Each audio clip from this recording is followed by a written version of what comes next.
Tabe sararaku, berimba kareba komiu, mudah-mudahan Anda selalu dalam keadaan sehat dan terus bersemangat. Saatnya Anda menyaksikan berita Sulawesi Tengah bersama saya, Della Rizka. Rangkaian berita aktual dan menarik telah kami siapkan untuk Anda.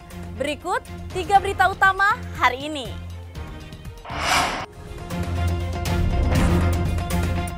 Ratusan warga Palu menyerbu pasar murah yang digelar Dinas Perindustrian Perdagangan Sulawesi Tengah. Puluhan murid belajar di ruangan darurat karena gedung sekolah rusak.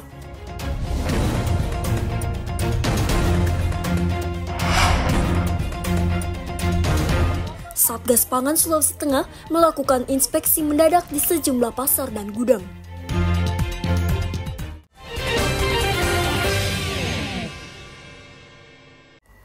Harga sejumlah kebutuhan pokok di Kota Palu saat ini masih tinggi.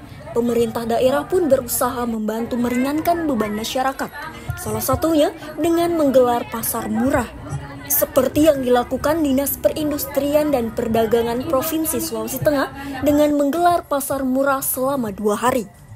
Pasar murah tersebut langsung diserbu ratusan warga.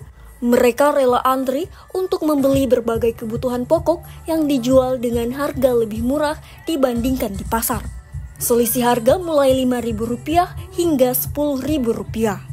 Sebagian warga mendapat kupon subsidi dan ada pula yang tidak karena tidak masuk kategori prasejahtera.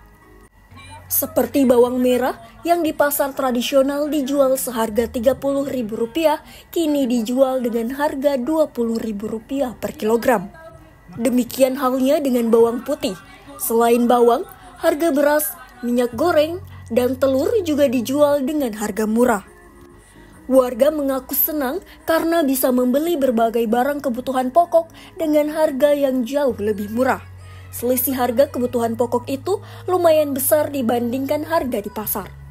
Mereka berharap kegiatan pasar murah bisa rutin dilakukan pemerintah daerah. Bersyukur ada pasar murah ini. Ada lagi harapannya? Insyaallah mudah-mudahan ada lagi diadakan pasar murah begini. Memang selama ini harga di pasar masih mahal Bu ya, barang-barang? Selisih rata-rata berapa Bu? Bawang putih 40. Oh. Bagaimana harapannya Ibu dengan pasar murah ini? Harapannya? Pasar murah tersebut juga dimanfaatkan pelaku usaha mikro kecil menengah. Mereka menjual beragam makanan dan minuman di lokasi tersebut.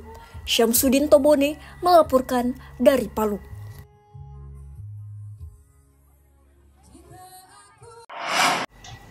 Hujan deras yang mengguyur Kota Palu selama beberapa jam mengakibatkan banjir. Puluhan rumah serta kios di Kelurahan Tondo, Kecamatan Mantikulore, Kota Palu, terendam banjir bercampur lumpur.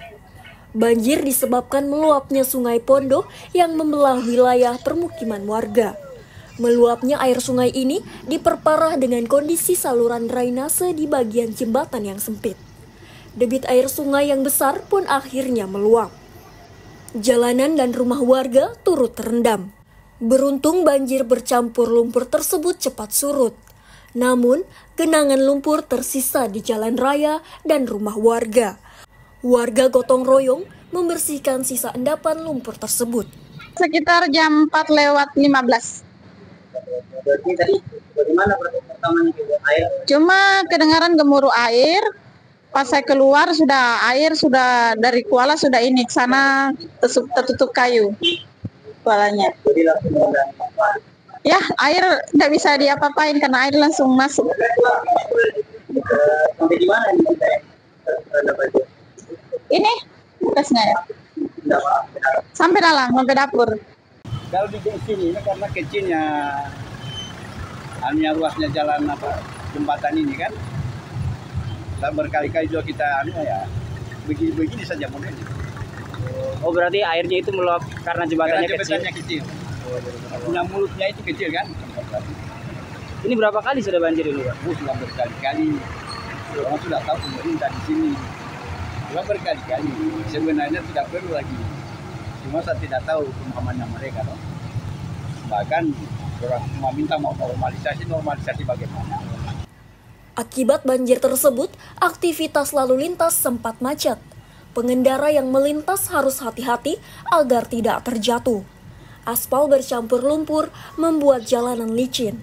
Sebagian pengendara terpaksa ada yang berbalik arah mencari jalan alternatif lain. Syahrul Cahya melaporkan dari Palu.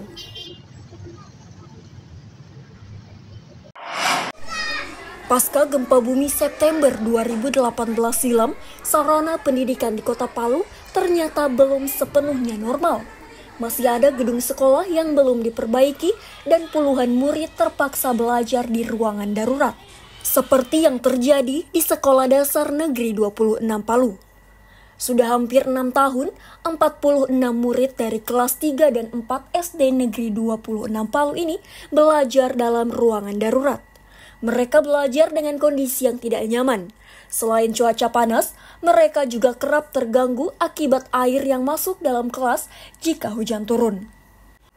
Kepala SD Negeri 26 Palu, Mariam, menyebutkan ada 3 kelas tidak layak digunakan karena rusak akibat gempa. Karena keterbatasan kelas, pihak SD Negeri 26 Palu terpaksa menumpang satu ruangan kelas di SD Impres 3 Besusu.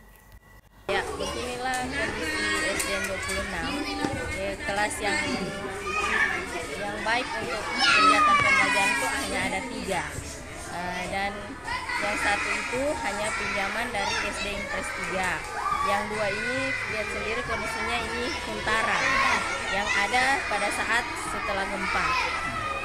Kepala Dinas Pendidikan Kota Palu, Hardi, membenarkan adanya sejumlah ruang kelas SD Negeri 26 Palu yang rusak, sehingga terpaksa dibuatkan kelas darurat.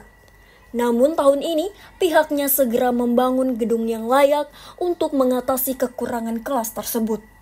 Dan Alhamdulillah tahun 2024 ini SDN Negeri 26 akan segera dibangun 3 ruang. 3 ruang dari SDN Negeri 26 itu akan segera dibangun. Dan saat ini sementara proses lelang dan mohon doanya supaya proses lelang itu bisa berjalan cepat. Puluhan murid SD Negeri 26 Palu berharap pemerintah dan dinas terkait memberikan perhatian serius dan segera membangunkan gedung sekolah yang layak. Ikram Boya Oge melaporkan dari Palu.